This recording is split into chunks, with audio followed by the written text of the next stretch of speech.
Hey guys, what's up? Welcome back to the channel. Today we got a machine in the garage. I want to show it off to you guys, talk about some of the parts that are on it, and then some of the parts we're gonna put on it, and kind of do it before and after. So this is a 2CX3, I believe it's a 21. Very nice machine. It is not a Smart Shocks model, regular DSC shocks, dual speed compression, kind of like my machine. He's got some 32s. I believe these are the Coyotes or Coyotes. Hey, hang it up! I don't know how you say it, but the ITP tires, I think these came on the Razor Turbo S a while back. Good tires, really like them. Not exactly sure on the size. I'm assuming they're 32s. They look like 32s. Actually, they're actually 33s. I didn't know that. So 33s on here. They do look pretty good on this machine. I told him that running 33s, you'll be fine if you don't ride like a madman, but he wants to ride like a madman, so he's got some new parts, and we'll get to those in a second. By the way, you will see this on my finger, and that's because I jammed up my finger at work and got some fun stitches. And I got a little happy face on there too. Hi! He's got hair. Alright, so this is pretty much a stock X3 when it comes to the suspension, but it was in here recently. I did some work to it. We did do the Evo exhaust, full exhaust, 3-inch from the cat all the way out. I think this is the Magnus or Magnum.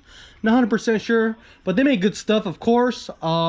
He installed his own doors and number plates from Geyser Performance. Geyser makes some good stuff.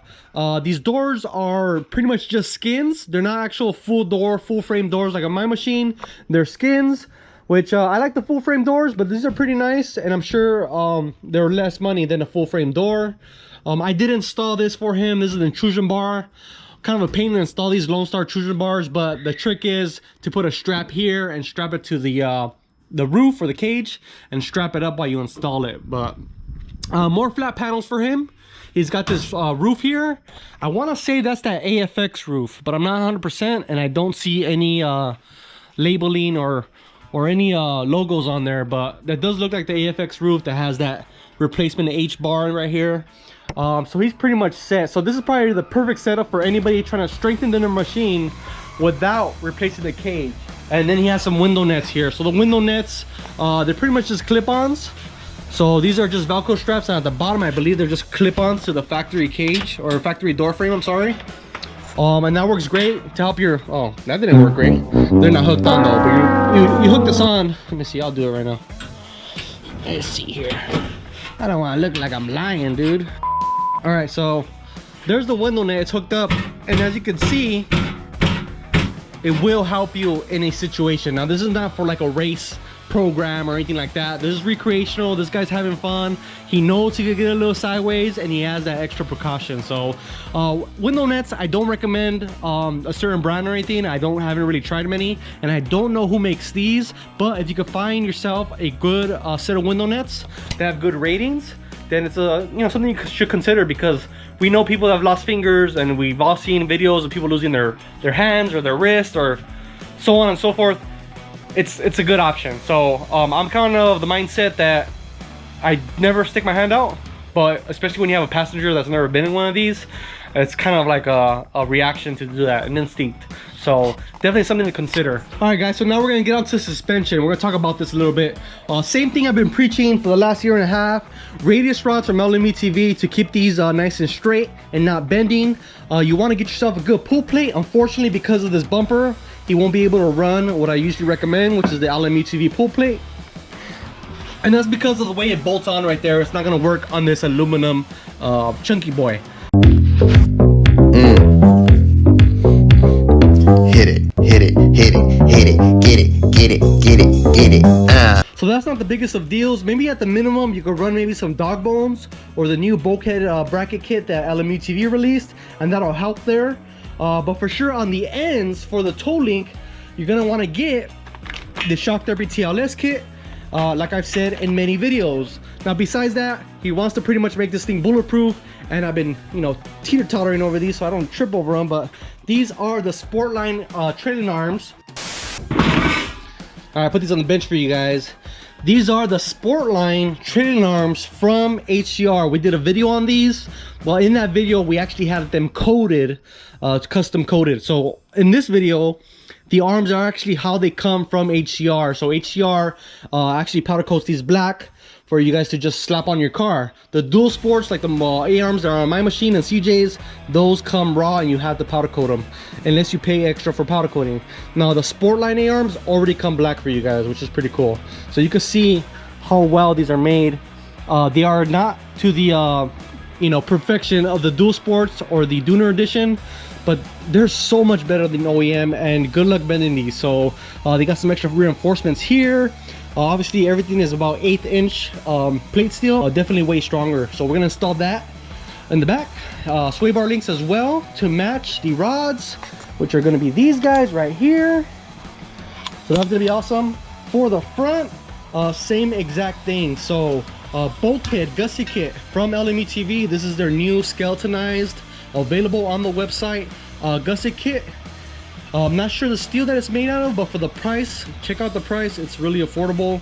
We also offer the TMW one, which I run on my machine, which is another great option. But this comes pretty much with a similar setup, as you can see here. A lot more skeletonized, but this is a really nice upgrade, and definitely welcome on a 2C, 4C, X3 of any kind. Up top, we got the shock tower brace from LME TV, and this was lighter than I thought it was gonna be, and that's because the top half is aluminum and the bottom half is steel. You can see a big piece of steel. Bigger, better, stronger. Bigger, better, stronger. Big. To reinforce the upper half to the chassis. So that's gonna be nice. Also in black, everything's gonna be blacked out on this car, except for what's already tan on the machine, which is plastics and frame. So of course up front we got the A-arms from the boys over at HCR. Again, these are the Sportlines. Again, they come coated black. No, they don't come with ball joints, so I gotta transfer the ball joints from the old arms, but these things are just badass. So for the price, if you guys are running your factory stuff, don't run out and upgrade if you don't want to. If you don't have the money to spend, don't do it. But when they do bend, and they will bend, trust me, you're gonna want to upgrade. You don't want to break the bank. These are the way to go, and they are freaking amazingly massive and strong, and you're gonna be happy with these. So these are available on the website. Everything you see here today, LME TV, HCR, and some of the other products. The shock therapy stuff is not available yet, wink wink, but this stuff is, and if you guys want to pick it up, check out the website. So a lot of you guys might think, oh, he's just trying to sell us some stuff. Well, before I had a website, before I was trying to sell these parts, I've been recommending these parts for a long time already, and that's because I trust these brands. These are American-made brands. They're using premium materials. Good stuff is gonna last you, and then the cheap stuff you're gonna end up buying twice. So I'm all out of money! I'm gonna go and tear this apart. I've done it a million times on the videos. I appreciate you guys for watching, but I'm gonna go ahead and tear this thing apart. I'll give you guys a little update, and then once this stuff is on, we'll show you guys again. By the way, I'm really digging these Geyser number plates. They look really cool. I mean, they're on there only with the bolts on the fenders. It looks like 1, 2, 3. Yeah, but I mean, they're not gonna go anywhere. I mean, they're on there real tight. It'd be nice to blast something on there. I think CJ might like something like this. He likes that kind of stuff. So yeah, the machine is looking awesome. It does have this bumper also installed. I believe that was an AFX. Don't really care for the quality. It kind of was hard to put on, and even after I put it on, it's crooked. So AFX bumpers, I'm not a fan of them. Same for the front. These tires though, this machine is killer because of these tires. Really quick, I got the shocks off. I want to show you guys why these fan supports, if they keep breaking on you guys, this is why. Because this guy is just floating in the air like magic. Support is supposed to support your whole setup here. So this frame is just flexing. You know, this is flexing with the bottom. It's just going up and down, and that's why these break, because there's nothing there to support that. It is what it is. So because I've done this on the video many times, I'm not going to show you all the details about putting the arms on. But what I am going to show you, and I've only covered once in a previous video a long time ago, I'm going to show you how to replace some ball joints. It's actually not that hard if you have the correct tools, and I'm going to show you how to remove them first. So let's do it. So first thing you're going to want to do is get a couple of pieces of wood. maybe a socket. I think this is a 24 millimeter. Let's see if this is the correct one. And obviously a big hammer. And yep, that one will do it. It's gonna be hard for me to do this with one hand. How do I do this with one hand? Let me see, does that set you up good? Yeah, that'll work. So, you're gonna wanna use a socket. You can hit it directly with the hammer. The problem is if you hit it kind of off angle and you hit it with the corner, it might leave an indentation in the ball joint. So I like to put it on a piece of wood so there's somewhere for the ball joint to go. I stand on the opposite side and I pre-soaked it with WD-40. I actually did that with removing the C-clip because it makes removing the C-clip easier. Don't hit your finger and just hit it. It's going. Oh man, now it's flush. At this point, it's not held in as tight, so I'm gonna use this bolt head. Now this bolt, I'm not reusing this just in case you guys are gonna ask. There's the ball joint. Make sure you keep tabs on which one's upper, which one's lower. On the lower ones, there is no threads. There's just a little stubby, like a pirate's leg. No, not you, Seamus. Ah, poo. And the uppers, it has threads. So I'm gonna show you guys how I install them. And it does require some special tools, but not that special because you can find them on Amazon. At least some of them. The other ones I'll leave links to, and I believe they're from BRP. But yeah, let's get to that. Locked and loaded. I got the tools ready. I'll show you in just a second. I just want to mention one thing that is very, very important when installing ball joints. Now, if you don't feel comfortable doing this, then take it to a shop that knows what they're doing. It is what it is. Some things are not meant for us to do, and that's okay. You're good at something else, maybe not this. But if you are gonna attempt this, it is very important to know one rule. Go on extremely, extremely straight. If the ball joint starts going cockeyed on you, like off to one side, do not force it in. You will damage the cup in the arm. You're gonna be buying new arms. So make sure you do this correctly. And although that might sound scary to you, it's actually not too hard. All you gotta do is use your eyes and make sure it's going in straight. I'm gonna show you guys how to do that. Let me show you the tools real quick. So this is a C-clamp ball joint press installer tool thingy. I don't know the exact name for it, but I bought this off Amazon. It was only like 70 bucks or 80 bucks for the whole kit. It is well worth it to install ball joints. Is it made the best? Heck no, it is definitely not Snap-on, it's definitely not Matco, but it gets the job done. And the reason I say it's not as good as those products is because this should have been machined. I'm sorry about this, by the way. This should have been machined to be nice and straight, and it's not. It's a little off, which again, going back to putting the ball joint on straight could be a challenge. I've learned to work with it, and then you can too.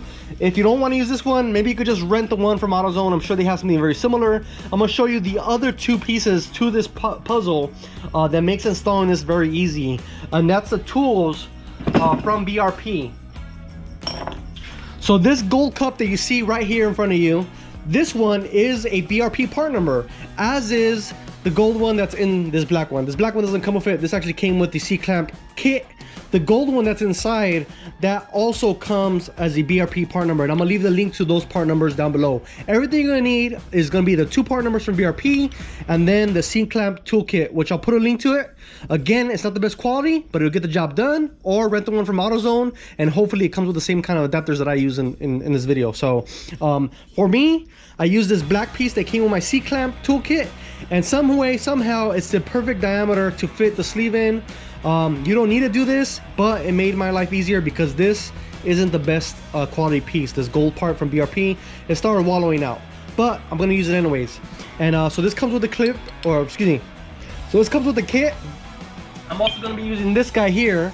It's just a piece that sits on the C-clamp, and pretty much what we're gonna do is sandwich the ball joint and the arm in between here and tighten down the C-clamp until it closes and evenly distributes the load and goes and pushes the ball joint into the arm. I've also showed a method to do this in the past, which is freezing the ball joints. I'll leave a link to that video down below, and that worked great, but it doesn't work with all arms. Some arms have different tolerances than others.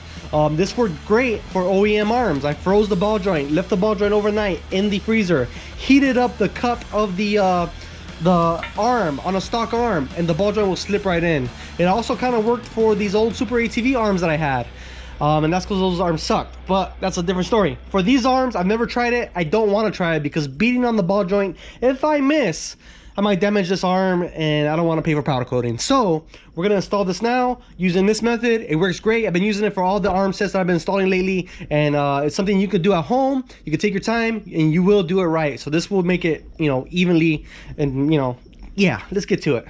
A few moments later. So we got a ball joint obviously that we need to install. That's gonna be this guy. Remember the orientation from when you took it off, but pretty much if the shock's going up here, then the ball joint has to face downward. It's like so. We'll kind of shove that in a little bit. I am gonna use a little bit of double D or whatever the hell this is, but it's a lubricant. Then I'm gonna position the longer of the two BRP tools. Again, links down below. I don't make any money off it. It's not an affiliate link, it's just to help you guys. That's gonna go below. It's gonna push the ball joint upwards, and we need something to hold the arm in place while the ball joint goes through. Now this is very important. You put it straight over the cup and make sure it's straight, so when the ball joint pushes through, excuse me, it actually goes through it versus fighting it and hitting the lip. If it hits the lip, you'll feel it. It won't want to go. Loosen it up, reposition it, and then reinstall, or you know, try it again. So I got this cup. This comes in the kit. We'll put that right there, and this guy is gonna go like so. Bada boom, bada bing. Make sure it's nice and straight. Make sure the gold cups are nice and straight. All right, so there's that. Let me show you guys real quick. So here's the C-clamp. Here's the BRP part number, and the BRP part number sleeve is also in here. Again, if your kit does not come with one that fits perfectly like mine did, you could just use another cup like this one. It is helpful if you have a second set of hands to make sure to keep everything straight, because also you're fighting the weight of this thing and the arm wants to come off the table. But generally, I can see it here, it's pretty straight. So all I gotta do now is tying up the socket slowly but surely. Very focused, laser focused on making sure this is straight and even going upwards on both sides. So you check it over here, you check it over there, so on and so forth. You get the gist. The reason I'm showing you guys this is because not everybody has a press at their house, and neither do I. So I know you'll see the side-by-side blog guys do these like it's nothing, and that's because they got a press and they are they're good at what they're doing, you know. I like side-by-side blog. I watch them all the time. One of my favorite channels. So I'm going slow, taking my time, feeling out the pressure and the freaking torque wrench. Again, nothing special, but it's going in straight. I see it. Checking both sides, yeah. I'm gonna put it against the table here. So again, if you have a second set of hands, this works great, or a vise. But this thing is going in perfect. I could probably even put a gun on here and just fucking zap it up.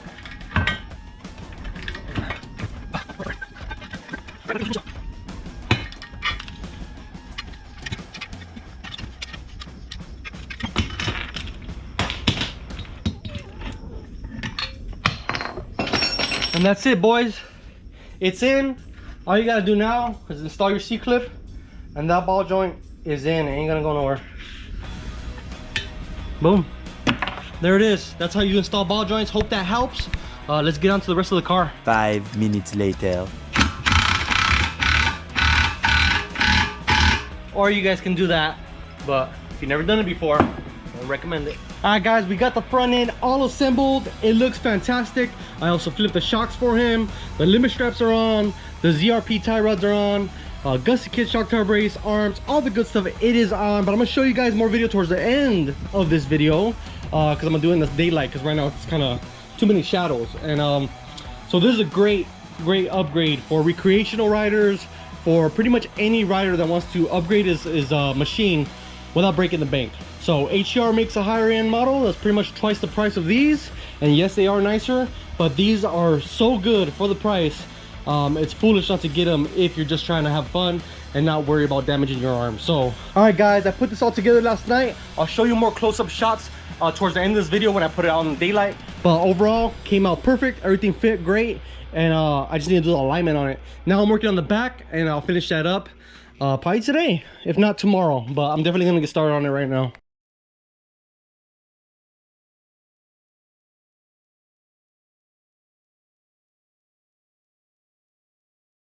At this point, you guys probably want me to show you how to do the training arm radial joints. They call them radial joints. I'm pretty sure that's what they call them. It's the exact same process as the ball joints that we did on the front, but I can't show you today because I have to do these at work. So the problem with these radio joints is you have to get new ones. I've had sometimes pushed out the old ones and reused them, but for the most part it's very difficult to do that, and I'm gonna show you guys why real quick. So here you can see the radio joint is installed in the stock arm. It is a larger size diameter here, actually the same diameter as the size of the radio joint. I'm talking about this metal portion in the middle. On the opposite side of this will be this side, and that is a smaller diameter so that the radio joint doesn't push through the arm. It stops on the shoulder of this cup. So once they're installed, it's very difficult to push them out because you would need a socket that's, first of all, not hex, not 6.12 point, a perfect circle to fit over this and then between this to push through the radio joint. And I haven't found one to do the job. Now I've hammered them out before, and if you're lucky, this won't break.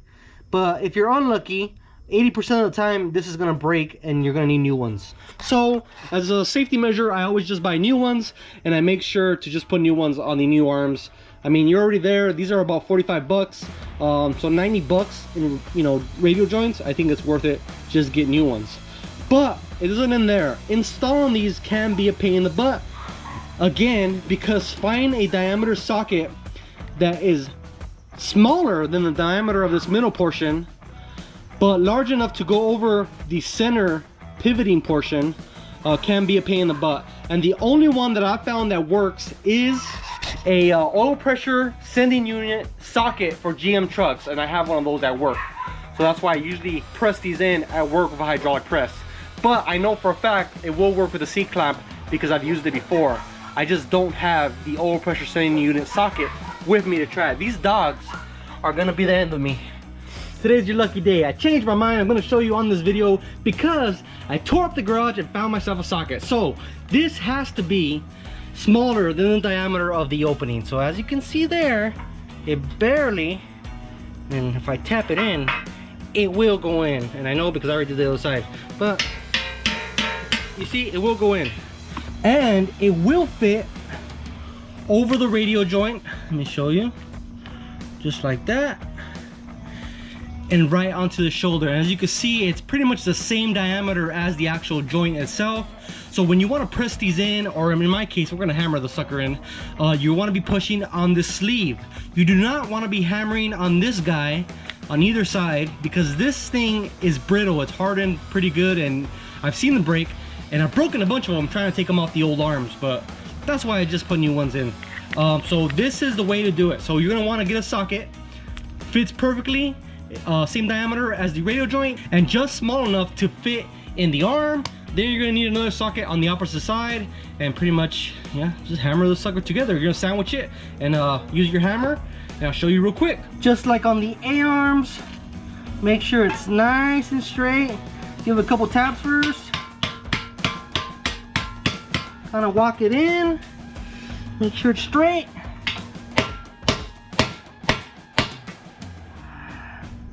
It's going.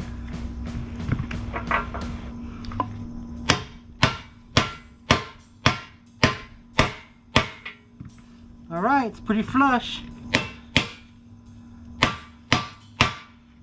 All right, going. It's almost in. Well, it is in.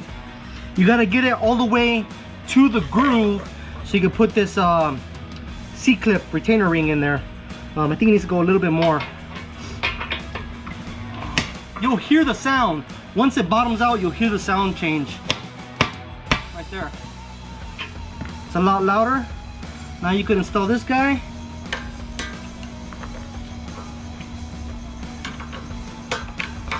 There it is.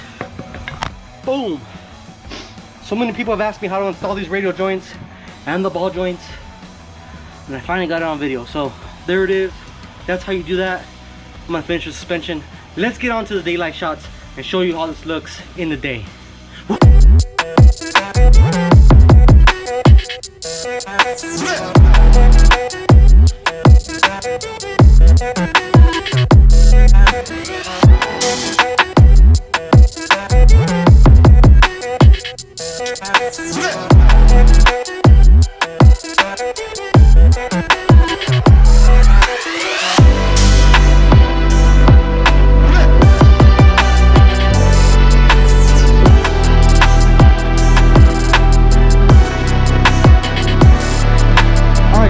here it is. It's all finished up. Front and rear suspension. I did the alignment. I tied up some loose ends here and there, like the doors, made some adjustments, and now it's done. So let's go over it real quick. HCR Sportline A-arms. These things are the best bang for the buck on the market for sure. There's other ones out there. There's other ones cheaper, but believe me, these are way better than those. So not just because we sell them, because I actually went through this already. We bought the cheaper ones. We had them in our machine. They worked okay, but stuff started showing their face after long mileage. So after about 1,000 miles, I had issues with the ball joint cups, with the threaded inserts that are on the top arms. So yes, they look affordable, but really they end up costing you twice because you pay twice. So these are awesome. We also got the Zrp tie rods. We don't have these on the site, but that's okay. They are still high quality products. Zrp makes great stuff, and these are cool because they replaces the clevis at the rack. I don't know if you guys can see that, this portion here, and that's going to be awesome. It's going to create a lot stronger point for that. The problem is the rack and pinions on these Can-Ams aren't that great, so you still have a kind of a weak point there, but there's bracing you can buy for that. I think Hess makes one, or you go all out and get the race rack that I have. So for the arms, I did want to mention we did install the factory ball joints. I like to keep that as the weak link, and even though on my machine we put the aluminum TV ones because I wanted to try those out before I started recommending them, these are still a good option. The factory ball joints are good. You'll see a lot of guys rip them out, but that's because the arm fails and it puts the ball joint in a really bad situation and leverages it out of the freaking hub. So anyways, Gusset Kit from aluminum TV. This is their new Gusset Kit. 3-piece design, so one here, one up top, and then at the very back there's also a piece. So it looks fairly strong, but you can kind of see how it's a lot more skeletonized than some of the other brands, but it's definitely a huge improvement over not having one. And actually on the next machine we buy, I've been saying that for a year, I don't know when I'm gonna buy another machine, but if I had another X3, I'd probably run this Gusset Kit, only because it would match the HCR Dooner Edition arms that are also skeletonized. I think that would look really cool together. Have you ever had a dream? And then up top there is a shock tower brace, also from LME TV, and then you can see it there. It ties into the frame here by 6 bolts, and then it bolts up to the billet portion at the very top. So this is nice. I personally I think the TMW one is right there with it, so those are 2 options for you to consider. I know S3 also makes one. Hell, even Super ATV makes one. Some sort of gusseting is better than nothing. Some sort of frame support is better than nothing, but this is probably one of the better ones, along with the TMW S3, and I'm sure there's a couple other ones out there that make really good stuff, like CT Raceworks. So we don't offer those brands on the site, but you know, they make great stuff. So limit straps, like I said, I still had to cut the plastics. Good thing I did this video, because now it reminded me. So I got to cut the plastics, but pretty much that's it in the front end. It's really legit. I did have to modify this bumper a little bit because it was hitting the Gusset Kit, so I had to cut some sections out with a grinder, make sure to spray it up so it doesn't rust, and it fits perfectly. So that worked out great. Tie rod, sway bar links, you can see them there, the LME TV ones. That's the ones we run on everything pretty much because they are legit. You know, cross check on everything, thread checker, so there, everywhere you need it. So everything's legit in the front. I'm very happy with the way it came out. Obviously I flipped the shocks for the customer. He didn't ask for it, but I feel like it looks way better to me. And then when you put on these limit straps, it kind of helps. I like doing it this way. I don't know, I've never tried it the other way. When I do limit straps, I always flip the shocks, so he's gonna be happy with that. I adjusted the doors. These are geyser doors, cool doors, they look good. The problem is I see, and I think they're aware of it, but they're just skins, they're not full doors. So you've seen the TMW doors on my machine. What I like is the frame goes on the very outer edge and it prevents any rattles. This one on the other hand, it rattles a lot. Now I took a lot of the rattle out of it by kind of bending this inward until it touched the plastic, and now it's a lot better. So it is gonna rattle, but way better. I did the same thing to this side. On this side I have to have a little bit more tension on the door so it doesn't rattle, but it's way better than it was when it came in. And then I did kind of the same thing with this. I kind of adjusted it, put some foam tape in certain areas. I believe that's the AFX roof. Not the biggest fan of these roofs. It's pretty cool. You got the H-bar in there. I'm sure that's stronger than the factory one, but I don't really care for the flat top look, but that's just personal preference. If you like it, that's a decent roof. I did the Lone Star intrusion bar the last time he came in with a bunch of other goodies like the exhaust, which is by Evo on this one. So 3-inch exhaust. Evo makes great products. Rear suspension, let's talk about the rear suspension real quick. We got Sportline trailing arms, and these things are so freaking massive. I noticed that they did make an adjustment in this section here. They reinforced them even more than the previous set that we installed on the previous video with the Sportline arms. They look just as beefy as the Dual Sports. Just the only difference is the welding on it is different. This is a MIG versus a TIG on the Dual Sports, and the Dual Sports have that catacomb design where there's gusseting internally. These I don't think have that, but these are still heavy duty. You can see kind of how everything is reinforced. I like how they do these winglets. I don't know, it reminds me of Batman, but yeah, those look amazing. And then of course, pretty much every machine that comes to my garage, we end up putting some sort of radius rods on there by LMUTV. In this case, the high clearance black anodized radius rods on the website, by the way. So are the arms, but these are awesome. We also did the shock therapy TLS kit, which is a must for 2017 through 2021 machines. 2022s do not need it because it's dual shear on the knuckles. They're new knuckles, which is cool. One question I might want to ask HCR is if the 2022s, if these arms work on 2022s. I'm gonna have to ask them that, but I did notice when I put them on the website there was 2 different options.